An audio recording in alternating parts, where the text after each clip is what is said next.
Well, some are, and it's a serious risk. And I think a healthy thing to do is create yourself a spreadsheet, Google, Microsoft, whatever you use, and you put in this is the amount of funding that we want to raise. This is the pre money valuation. This is the post money valuation. This is the amount of dilution to me and the founders and existing investors, the insiders. And this is the amount of ownership that new investors will purchase in a company. So I have the spreadsheet open on my laptop since 19. It's like my computer automatically opens that file for me. Andrew, how are you? Barack, great to see you. I missed Istanbul. We will be very happy to welcome you back. I can't wait. Let's find an excuse, make it happen. I miss the airport lounge of Turkish Airways too, so we can even arrange for me to spend a few days on my way to the next Riyadh, Abu Dhabi trip. Oh, you have a lot of experience as a VC. What trends are you seeing in venture capital right now? Well, I mean, that's a big topic. I would think that very large funds that have been around for 30, 40 years are suffering from a lack of returning cash to their LPs. So I think that there is I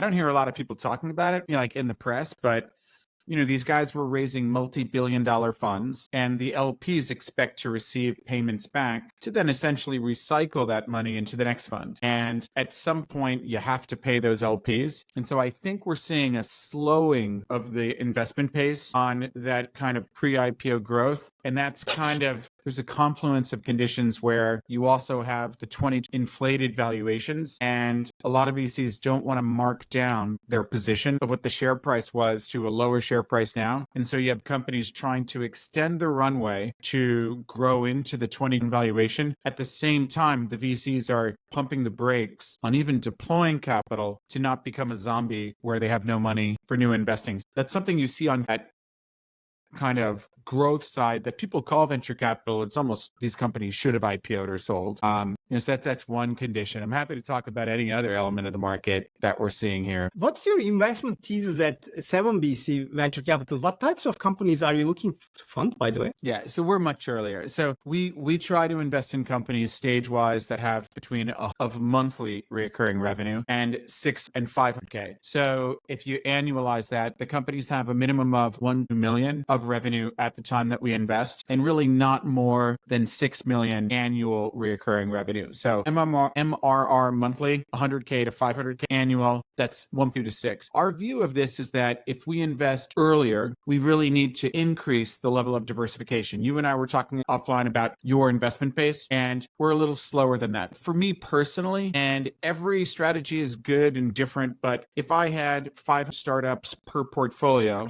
I would now have thousands and thousands and thousands after the decades I've been doing this. I don't think I can be a good father, parent, or VC to that many people. Like we were joking, like next time you're in a traffic jam in Istanbul, I want to be on your list of who you're going to call, and you call me and we just catch up. And I'll get you through that traffic, right? I kind of like to speak to my CEOs a lot, and so does our whole team, and so do our LPs. And I think, the other thing is that if you have too many companies, even if your shotgun is hit Google, Facebook, Groupon, everybody that IPO'd, there's so many checks that are weighting it down that the absolute cash-on-cash return has a certain cap to it. At the same time, it's extremely safe. I think that people see a guy investing in a lot of companies early stage as a little crazy and a gambler in a casino, when in reality, it's extremely safe. If they have any kind of background like you, that you're filtering all that stuff, that you're going to do fine. On the other side, if the company has more than 6 million ARR, I think 5 million is sort of a graduation mark into getting a big Series A. That's what a Series B or C used to look like when I was younger and a founder, that those big funds do not need to deliver good performance to have fantastic compensation for themselves. So for example, if you and I, and let's do this, if you and I had a $1 billion fund and we were to 2x that fund, which would be miserable performance compared to our funds that are like 10xing, we would get 20% carry on the 1 billion of profit. So that would be $2,000. And you're supposed to have a new fund every 2 or 3 years. That's actually enough to handle Istanbul to California and enjoy the trip. If we have an off year, which is common, and all we do is get to 1x, I would argue that making a 20% return for the LP after waiting 10 or 12 years for the whole thing to wind up, you're better off buying coffee in New York City and selling it 10 years from now. It's going to be more expensive. But again, they're getting 20 of 200 million profit. That means 40 million is the compensation in a bad year. Whereas smaller emerging manager funds like ours need to return a bigger cash on cash multiple to make the math work for us and our families and our LPs. So that's where we've kind of put ourselves in this band of the 1 to 6 million ARR to be able to achieve a 10x return for the LPs net of management fees. And, we might not hit 10x with every fund, but we're not going home with less than 6x or 5x, in my opinion. So that's a little too much detail on the stage. On sector, if you asked a VC, what do you invest in 10, 15 years ago, they would say internet companies. And if you ask a VC that knows what's going on right now, they would say AI companies. We try so that we all look the same, but we're not. We try to look for companies that are automating human workflows and then connecting and APIing into lots of data sets so that when they automate the way a human function was working, it grabs the data and now it automates making decision tree stuff based on the data that is replacing what a human was bored of doing, and it now does the work that was never commercially viable to employ that many humans to do it. And with NLP, natural language processing, the computers can even understand what's going on in the data. I remember getting my visa to come and see you in Istanbul, and I was ultra impressed. And I've been everywhere. I got to go spend a whole day in the Chinese consulate or the Russian consulate in the old days. All these places take up your whole day to get a goddamn visa in my passport to go see these people. Where with Turkey, it was like you gave me a website, I clicked on it, and boom, I got my visa. Well, imagine that stuff like that should be an app. Just looks in your eyes. Do you have Clear? Do you have some other system that recognizes your eyes? No. Okay, click here, biometrics. Then API into the police database, API into other databases and say, this guy's never been arrested. That's good. Does he have a parking violation? And, oh, by the way, do you want to register to vote? You're not even registered. This is theoretically a democracy. Just all this kind of data. It just be like instantaneous stuff. So that's what we mean by automate the human workflows, leverage data. And we're looking for companies that are doing this so that they can demonstrate to a customer that, look, we're going to save you money. And if you're the only one among your competitors that's not doing this, you're going to be a victim of technological change, not a beneficiary. And in some cases, it replaces one job or 100 jobs that humans were doing. And the amount of money they charge for the software is less than the savings. And those people can be repurposed and reprovisioned into another role. Or it's doing something crazy that would have taken thousands of people to continuously be working on. And that would be too expensive for the output of that function. Whereas now the software is doing it. Holy crap, this is amazing. And what you're charging for the ROI is worth it. And you can have high growth companies. So I'm just tired of saying AI and everyone's like, so is everybody's doing AI. What the hell is that? That's true. How do you evaluate potential investment, especially early stage founders and companies? What factors do you look at most closely? Well, there's a lot of diversity in humanity. And so, you got to be somewhat open-minded there. But, if I've been spending a lot of time with a couple of our CEOs and you see patterns over decades here. I like a CEO that was born to do that industry. So they grew up like we're investing in a company that does automated newsletters. So for example, we could set up a newsletter for Startup Ist for you guys, and you could give the names of every thought leader that you're interested in that's saying something related to your geographical footprint or even beyond. And you could give it a specific theme like, all right, once a month, I want to talk about the exit market. Once a month, I want to talk about valuations. Once a month, I want to talk about trends in AI or whatever. And it's looking for all of your friends and what they're publishing, podcasts and blogs and whatever, graphs and stuff. And then it's figuring out even more of saying, well, if you're friends with Andrew, you should be friends with Barack. These guys talk all the time. And then it gives you the whole newsletter and you're like, yes, no, move that around, change the order, stick Barack's podcast at the top, and then it hits send. And for some people, they're just like marketing on the food truck industry or something. And so they don't even care. But the founding team, the founder was a venture partner with us years ago. And so we know this guy for over a decade. He's been very successful raising venture, just an amazing leader, high energy guy. He brought together a team that was doing the newsletters for like Nike and other guys.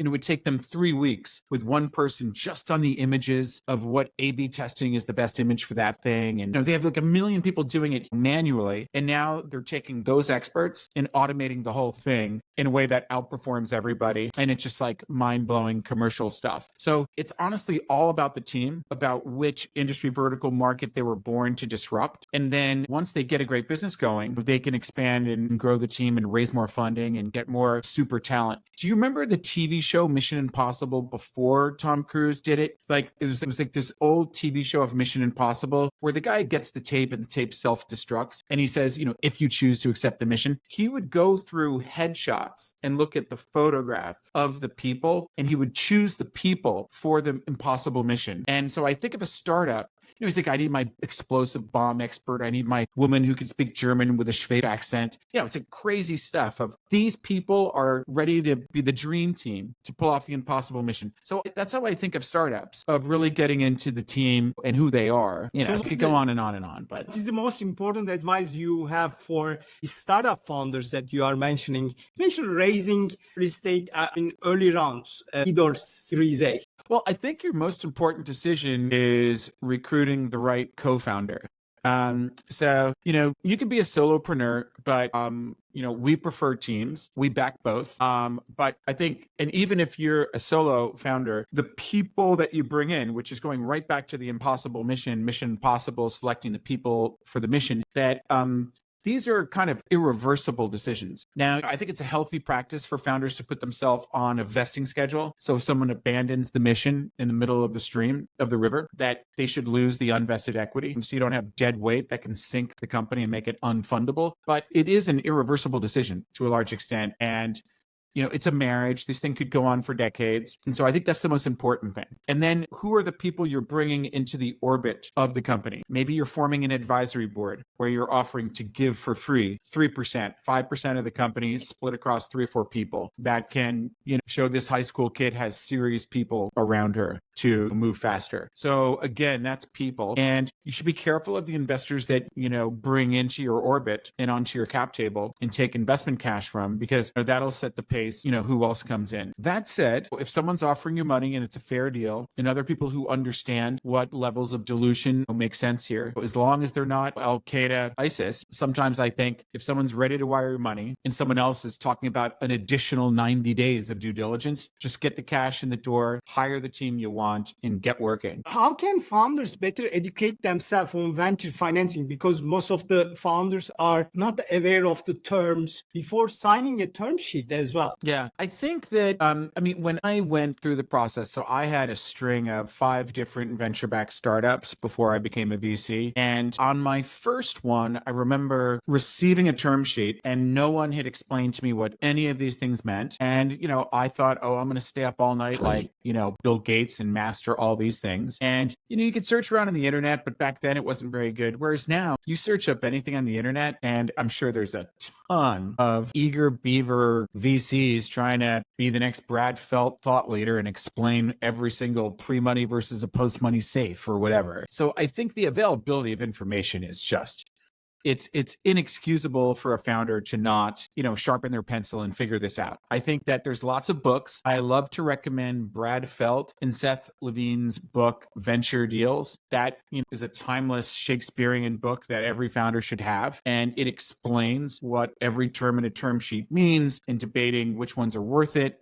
My first book has a condensed, I even wrote it with Nick Brisbourne, who is at DFJ Esprit, he's now Forward Ventures in London, where we said, we're going to try to summarize Brad Felt's things into the terms and give our take on it. I've got a 4th book, by the way, that I'm committed to finishing this summer that goes into all these things. But I think there's a lot of books and there's a lot of free information on the internet. There's, you can search Spotify and YouTube for podcasts that dive into any term that you're encountering and get like the in-depth Joe Rogan version of convertible notes, all the moving parts you need to know about pre-money versus post-money safes versus priced rounds and what they all mean. What are the tax benefits or pitfalls for, angel investors, VCs and LPs and funds and all that. And I would say the more educated the founder is and the more fluent they are in these these venture terms, the absolute more fundable they are and the more successful they will be. Most high velocity startups go through some kind of friends and family birth round,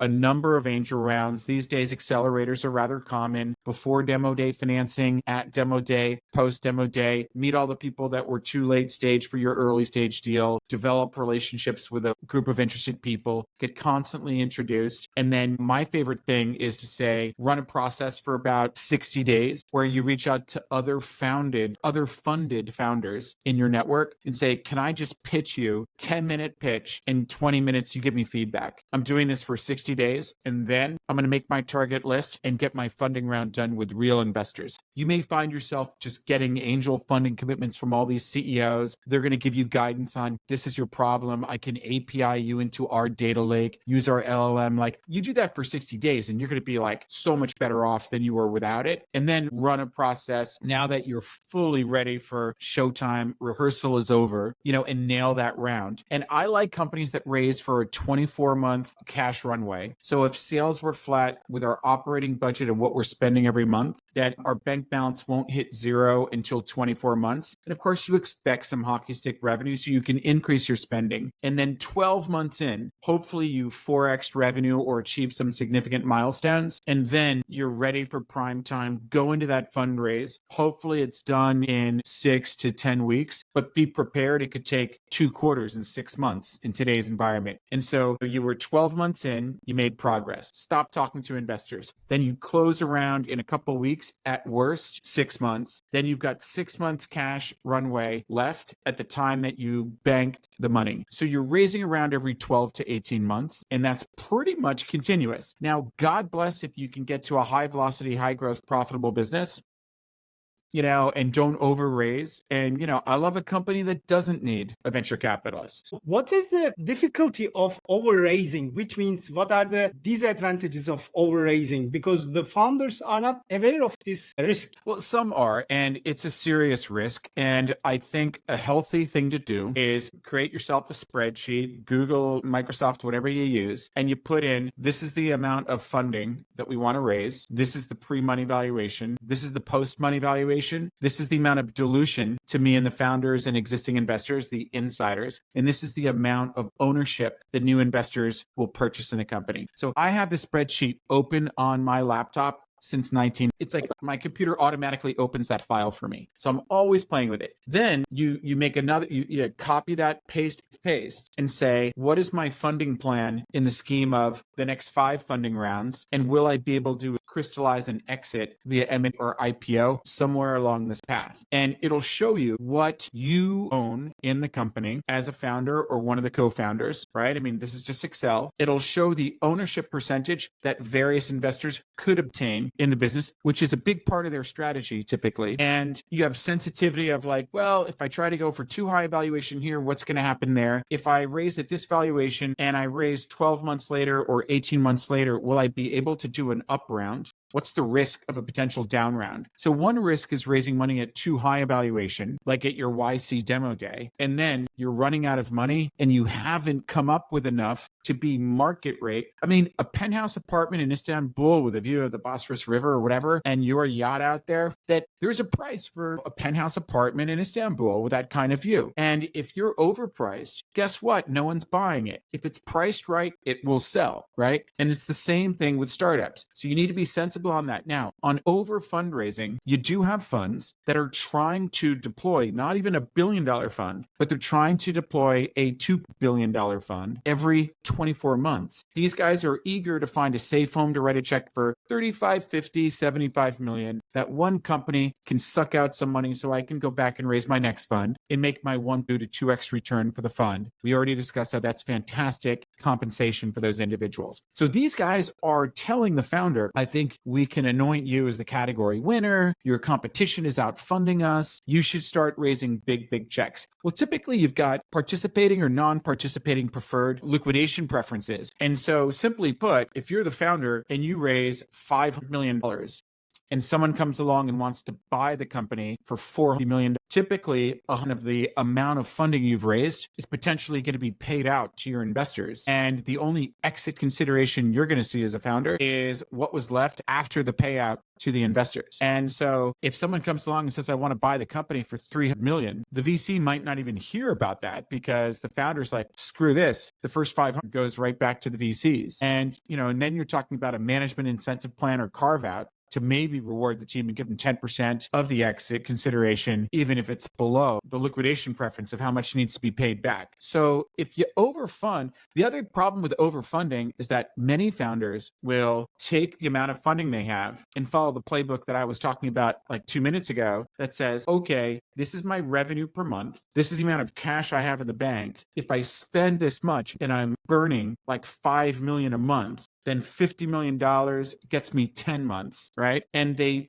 plan for like a 24-month runway, regardless of if the round was 7.5 million or 25 million. I've seen this many times. Companies trying to raise 25 million, and their plan was to burn the hell out of that money within 24 months. So they're going to hire more people, spend more in marketing, whatever. And then all of a sudden they get real and they raise 7.5 million. Pre-money fell from like 1 to 32. We did that deal. And now the guy's going to make 7.5 last for 24 months. So there's a little bit of premature spending that happens in the industry, driven by young people that have taken over a 40-year-old dynasty VC that are excited about moving $2 billion every 24 months. And so there's a lot of kind of voices in your ear as a founder of, I should raise $100 million funding round. And I've seen these companies increase their burn rate to spending $10 million a month. And the valuation's up here. They burn through it. Then Putin invades the Ukraine. The whole world changes. 20 is in the rearview mirror. And they're struggling to raise a $6 million lifeline promissory bridge round convertible note to keep the company alive. And that's like a real example of overfunding, premature spending, smoke them if you got them, whether you need to smoke them or not. And then they end up being unable to sustain this funding rate, which was like getting hooked on cocaine to begin with, not good for you. And then they're dealing with, we have to get profitable. 6 million can get us there, and let's just sell this company. And everyone gets their money back 1x. Disaster. How can founders build a good working relationship with their lead investors, or what is expected from the both sides? Well, I would suggest humbly that they build a good relationship with all their investors, unless that investor is becoming like psychopathic, toxic tourist investor for some strange outback provincial location. But if someone's on your cap table, they should be adding value. And so you shouldn't really let anybody on your cap table unless they're adding value or being well behaved. And I think that, use the metaphor of a relationship with a long-term spouse or, husband or wife, that communication is important in relationships. Any therapist will tell you that. And so I think a high degree of communication with your investors is advised by your doctor. And that if you are communicating very well with your investors, both good news and bad news, asking for help, showing your weaknesses, saying, oh, like I would rather find out that the head of sales, that the CEO has a suspicion that the head of sales is thinking of quitting, which could potentially bring half the sales team with that person and could collapse the company and screw up our ability to raise the next funding round. Like our house will come crashing down like a house of cards. I'd rather know about it before it happens than, hey, good news, Andrew, we just hired a new head of sales. I'm like, what happened to the last one? You're not communicating with me. I could have stepped in, taken that person out for a coffee or a drink or a breakfast or something and talk them into the vision of this company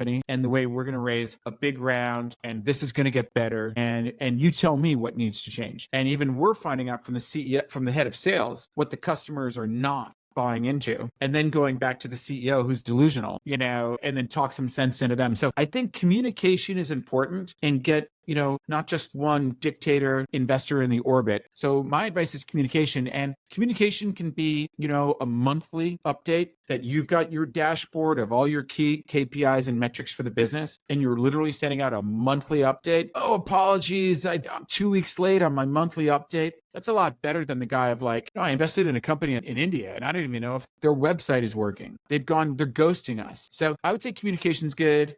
And sending out the update is one thing, but This is why I like a good traffic jam in LA or something, or Silicon Valley. Get on the phone. When I get in my car, I'm like, who am I going to call? Who am I going to call? And so I just force a lot of communication with people. When is the right time for a founder to take some liquidity off the table with a secondary sale? What risks does this bring? Yeah. And this is a topic that I know a lot about because I founded the Founders Club, which was a venture capital equity exchange fund in like the early 2000s, and when the secondary market was very taboo. And then when the secondary market started becoming normal and acceptable widely, I got under a broker dealer and I was brokering the sale of founder stock, guys like Alex Moore at Palantir. And so like a lot of my network comes from working with these founders on the equity exchange fund where they swap a little bit of their founder stock for like 25 other founder stock and we all go out to dinner, and then helping them just why would you do paper for paper when you can get paper for cash? So I know a lot about the secondary market and the ins and outs, getting ROFR'd, right of first refusal, and all these kind of bloodbaths. I've seen it where the founder sells 30 million into some series B or C round, and now she refuses to IPO the company or sell the company, and like this is a problem. One of my founders took $25 million off the table in a secondary transaction last week. So without saying who they are, they raised 25 million of primary. They sold 25 million of founder and employee-wide liquidity. And it was a fair valuation. When to do it. I mean, one way of saying when to do it from the founder perspective is when there is appetite from investors to provide that liquidity and purchase some of your shares. And when do I see that typically happening? When I see founders seeking secondary market liquidity. So that means the founder is selling shares in the company that they own, and that money goes into their pocket, not into the treasury bank account of the company as a primary for working capital to hire people and grow the business, right? When I see them seeking founder liquidity early, like when it's not clear this is a great business, possibly pre-revenue, I have flashing red light, red flag saying, Elizabeth Holmes, this person's going to go to prison and I want nothing to do with it. So do not ask for liquidity, in a secondary until your primary financing rounds are oversubscribed. You may consider trying to raise capital in a way if you want liquidity as a founder and people are not opening up the topic and they're initiating the conversation with you, you may consider pricing the round very fairly. And if you have investors like me, we may not be agreeing with that. I mean, there is like a fair price for a penthouse, in Istanbul, and there is a fair price for a startup in Istanbul or Stockholm or London or anywhere, right? So if you have the ability to raise like 20 million on a pre-money of 50, maybe you should raise 10 million on a pre of 40, watch it get completely oversubscribed with term sheets and say, okay, boys and gals, this is what we're thinking of doing. You want to own 20% of the company. We're only selling 20% of the company. These guys want to own 20%. These guys want to own 20%. Why don't we increase the valuation to 50 million, get rid of some of these people looking for a value bargain, and then we're going to add another 10 million of secondary. And these are the people that are going to get that liquidity. And let me make a firm commitment. We're using this to sort out our moms and our kids, and we are so committed to this business. Don't you think we're not going to show up 7 days a week in the office for this? And that's maybe a way to get one done. When do we see it? Typically Series C and beyond, and there's a blurred line of what's a B, what's a C. I've seen plenty of liquidity happen in secondaries and Series B as well. And this is it's a tale of two cities. There's a hottie that everybody wants to invest in, and there's another one struggling to fill up their primary to maintain the spending rate that they're spending. How has the venture capital landscape changed over the course of your career? What key differences do you see today versus 10, 20 years ago? Yeah. I mean, when I moved from venture capital equity exchange fund to regular venture capital fund, we had offices in Silicon Valley and New York City, and we were one of only 40 VCs actively investing in New York City. So we were one of 40. I think it's fair to say there's over in New York now. So that is from 20 to today. We were one of 40 VCs. Now we're one of like 1,000 or more. So there's been when I became a VC, I was a little bit of a rarity that I was a venture-backed founder who completely understands the founder perspective. And a lot of the VCs were former consultants, like McKinsey, so they were never really operators. They just went from being a consultant with that compensation model to being a VC consultant with this, revenue model. And then, or bankers. So it was a lot of bankers and a lot of consultants. And kind of culturally, when the founder would be pitching 4 VCs that day in San Francisco, where I was, and then they meet us, they were like, dude, I can immediately feel that you're like a founder. You're talking about don't raise VC if you don't need it. And these are problems. And this is a crisis on PR. You've dealt with every single thing that I'm dealing with and I'm going to deal with. And I've had successes and failures. So I thought I was something of a unique guy. And I think we used to say like, we're the founders behind the founders at one point on our website. Then I was like, get that off. That sounds like we're AI investors. Like, it just sounds like everybody else. And so right now, there's so many new VCs that say we're the operators, we're the startup founders that are helping founders build companies, that I don't even say it anymore because I just sound like them. And to be honest, those guys don't know all the things that you and I were talking about offline of you're managing the fund, you're managing the LPs, you're managing the tax, you're managing all this admin. And, they're all new to that. They were managing something else, So anyway, so that's a big shift, is a large number of people. Another big, the funds that were 50 are now north of $1 billion. And so they're purposefully going for bad performance. And then you had like Ron Conway was the first person at SV Angel to do pre-seed at scale with LP money. Now it's just him and Topher, his son. So Ron and Topher Conway just investing their own money now. I think they allow Stanford in and that's it. And I'm not sure if that's still true, but they were investing in like 300 companies. It used to be 200 per fund. I know this because we were doing equity exchange funds for them, and that's become quite common. So now there's been an explosion of new fund managers that couldn't raise the 100 million fund or the 50 million fund. They raised like a 5 million fund or 6, 7, 8, 12. And they're like, all right, well, given my fund size, my portfolio construction, I'm going to chop this up into 15 companies. Oh, if I'm going earlier, I better increase that to like 60 or 100 companies. And so what you have now is a lot of VCs from Berlin to Istanbul to, a lot of Silicon Valley, LA, New York, everywhere that are looking to write checks into companies with zero revenue or like 5 of monthly revenue just to validate that somebody thinks this technology is worth paying for. And so you've got a lot of money for pre-seed and seed. You've got a lot of accelerators that have people advising you and funding you and becoming advisors. So like these are all incredibly significant differences to the architecture of the VC infrastructure. It's actually quite easy to start a company and get the early funding. It's quite difficult to get the post-demo day funding where we operate. It is quite difficult to graduate to Series A. And as much as there's a credit crunch on the growth, adjusting to overinflated valuations and a challenged M&A super exit market and a challenged IPO market, there's more money there than there's ever been before, though.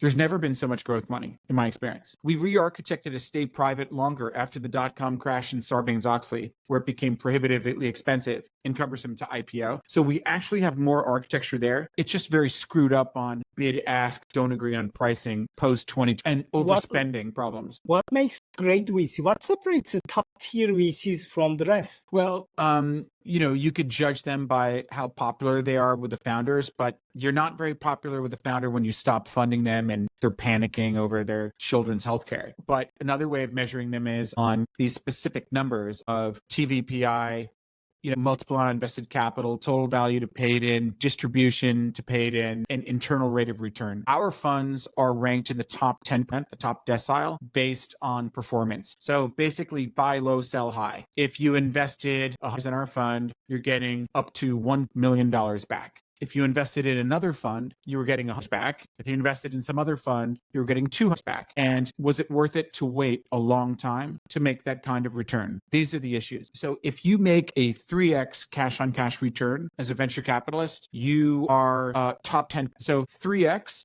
I mean, I didn't know this growing up. I just assumed they were all making a ton of money. And then I thought some of them were losing money. Turns out that almost no VC, unless they're criminal, is losing money. But was it worth being tied up that long? So one surprise is you generally are not losing money in a VC with a sensible portfolio construction. A lot of them in the early days, more concentrated in the growth. Unless you want to go index like Tiger, maybe they are losing money, those guys. But with the other thing that's a surprise is that a 3x puts you in the top decile, top 10%.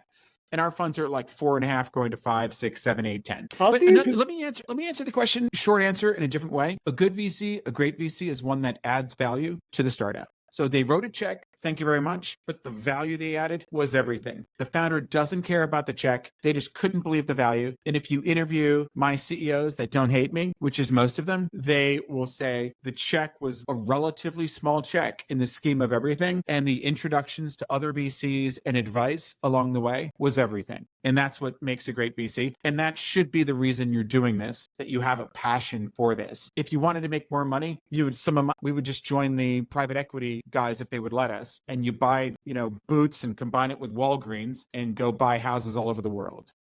KKR. What is the ideal fund size for VC today? How has it also changed over time that you already shared? Yeah, I think we've seen a trend of funds getting bigger than anything we've ever seen. On the other hand, the same thing happened to the market capitalization of Microsoft and Apple. So there's inflation in the tech world that's changing everything. And we've seen funds get smaller than were ever imaginably minimum viable fund size. So we've seen them get smaller than ever before. We've seen them get bigger than ever before. And you've got a lot more people working in the venture capital industry than ever before. And it's easier to find them than ever before. There wasn't a list of angels on the internet when I was trying to raise angel money. I was literally calling up ex-girlfriends, asking for intros to their rich, dads or whatever. So I would say those are some of the biggest trends that we're seeing. You have also write 3 books and the fourth is coming on VC entrepreneurship. What inspired you to start writing about these topics, by the way? When I was running the Founders Club, I had 20% of the exit distributions from the founder stock that went into these pools where we get 25 startups swapping equity together. So they viewed me as being on their side of the table, not the side of the VC. The VC is conflicted with, let's sell this company so I can raise my next fund, or let's stop the sale of this company so this can grow into a unicorn. And then I return the fund. I want to buy more ownership of the company. So let me invest 10 more times. Whereas the founder trusted me because I'm on their side with a common, ordinary founder stock. Right. And so I would often tell them stories of what another founder was doing in the same situation. And I used to be colorful and try to be a little funny, which these days you get canceled for making too many jokes in the office. And people were saying to me every day, multiple times, you should write a book. This is like solid gold information. And it would be great to have it in a book so founders can learn this. And so people were saying it enough and enough and enough. I was like, yeah, let's write a book. And, if I was one of 40 VCs in New York 12 years ago, 14 years ago, I was one of a short list of people that were writing books. Now everyone's got a blog, everybody's got a podcast, and everyone's writing a book. What made you want to start this also VC podcast for Fireside with the VC podcast? What conversations are you trying to spark? And also, who would you love to get on the show that you haven't yet? Oh, that's an interesting question. Normally I just have kind of friends, people I know that I work with. Like I'm saying like, hey, why don't you come on the podcast and we'll have the same discussion, but record it. So the last question was, who do I want on the show? The last one was that. Yeah, I don't know. It could be fun to have some more family offices on the show that invest in startups or invest in VC funds. I kind of have a limitless supply of the VCs. So I'm kind of not looking I kind of prefer the VCs that I already know, to the new ones. I know some people do it as a way of making friends. It's kind of good for me to cultivate the existing relationship I have. On that, what was the other question, Barack? It was, who would you invite that you haven't hosted yet? It was the second one. I would say I would like to go deeper into the LP universe. So people that invest in VC funds, would be interesting to have, but, I'm so old and been around for so long. I kind of feel like I should reach out to old friends and have them on the podcast. So I think my number one candidate that I've been dreaming about getting on the podcast is you, Barack. Why have you not been on the podcast? Let's have you on the podcast. What are some common founder myths and misconceptions you come across? What are misconceptions or myths that they have? Sometimes I think founders believe they should raise a big round and burn a lot of cash. And I've had founders that were even lying about their revenues and telling false, fraudulent information that they could go to prison for, like Elizabeth Holmes, and thinking I should fake it till I make it, raise more money, and then burn through that money like crazy to buy my revenue and then raise a bigger round. Basically, I'm going to give a customer customer a bill in exchange for a $50 bill, and then that will make me the next Uber. I think that founders should be planning to take control of their destiny and tell all the VCs to go buzz off and jump off a bridge and leave them alone, because they're building a profitable business. So design, how much money do I really need? What are my true capital requirements to build my business? Maybe I can sacrifice some growth for profitability. Maybe I should sacrifice profitability for growth. But how confident am I that the market will continue to fund me? And build a high velocity business that's on a path to profitability, that could be a self-sustaining business that someone would love to buy, or you can even IPO the company on some exchange. So those are my